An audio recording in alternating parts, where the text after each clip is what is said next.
মানে আমার এখন দুইটা প্রফেশন, মানে যে কোনো মানুষকে অবজার্ভ করতে থাকি, মানে যে কোনো মানুষকে দেখলে ওর সাথে কথা বলার টাইমে ওর স্কিন দেখতে থাকি, ওকে কেমন কোন কোন শেডটা ওর জন্য পারফেক্ট, এরকম কিছু একটা আমার সারাক্ষণ মাথার মধ্যে ঘুরতে থাকে।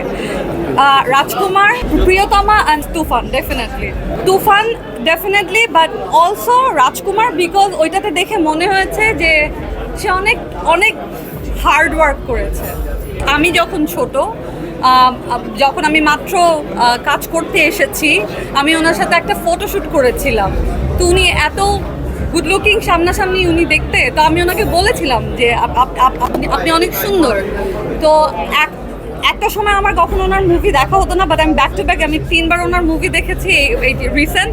তো আমি ওনার ফ্যান হয়ে গেছি বিকজ ওনার এফোর্টটা আমাকে অনেক ইন্সপায়ার করেছে। সবার সাথে দেখা হয়েছে, সেটার জন্য যেমন ভালো লাগছে, আর অ্যাওয়ার্ড পেলে সবসময় অনেক ভালো লাগে। মনে হয় যে আমি আমাদের এই জবটাকে সবসময় বলি, মানে এই জবটার নাম আমি দিয়েছি, আমি সবাইকে বলি যে it's call 9 to forever job. মানে 9টার সময় শুটিংয়ে গেলেন, কিন্তু কখন বাসায় আসবেন এটার কোনো গ্যারান্টি নাই।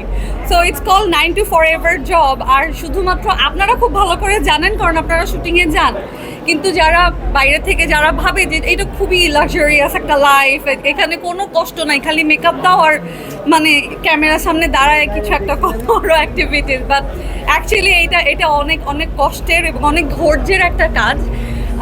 তো যখন এই ধৈর্যের আর কষ্টের যখন কোনো মূল্যায়ন করা হয়, তখন আসলে আরেকটু ইন্সপায়ার হওয়া যায় আর কি। যেহেতু আমি কিছুদিন হয়েছে এসেছি, প্রিপারেশন নিচ্ছি, ভালো কাজ করার আগ্রহ আছে, অপেক্ষায় আছি। আর অ্যাট দ্য সেম টাইম আমি এখন মানে আমার এখন দুইটা প্রফেশন। আমি অবভিয়াসলি আমার first passion, first love is my acting, and also যে কোনো ক্রিয়েটিভ কিছুই আমার পছন্দ। So I am a makeup artist right now. তো এখন হচ্ছে আমি সারাক্ষণ হচ্ছে মানে যে কোনো মানুষকে অবজার্ভ করতে থাকি, মানে যে কোনো মানুষকে দেখলে ওর সাথে কথা বলার টাইমে ওর স্কিন দেখতে থাকি, ওকে কেমন কোন শেডটা ওর জন্য পারফেক্ট, এরকম কিছু একটা আমার সারাক্ষণ মাথার মধ্যে ঘুরতে থাকে। আমি ইউএসএ থেকে একটা এনওয়াইসি মেকআপ স্কুল নামে একটা স্কুল থেকে আমি একটা ব্রাইডাল কোর্স করেছি। একটা সবচেয়ে ভালো কাজ হয়েছে যেটা বাংলা একাডেমি যে কাজটা করেছে, 13ই ফেব্রুয়ারি আর 14ই ফেব্রুয়ারি এক করে ফেলেছে। তো এখন হচ্ছে অপশন ইজ ইয়ার্স, আপনি কোনটা সেলিব্রেট করতে চান। যেই মানুষটাকে আমি ভালোবাসবো, আমার লাভড ওয়ান্সদেরকে, ওদের জন্য আমার পর্যাপ্ত পরিমাণ সম্মান আর ট্রাস্ট থাকবে।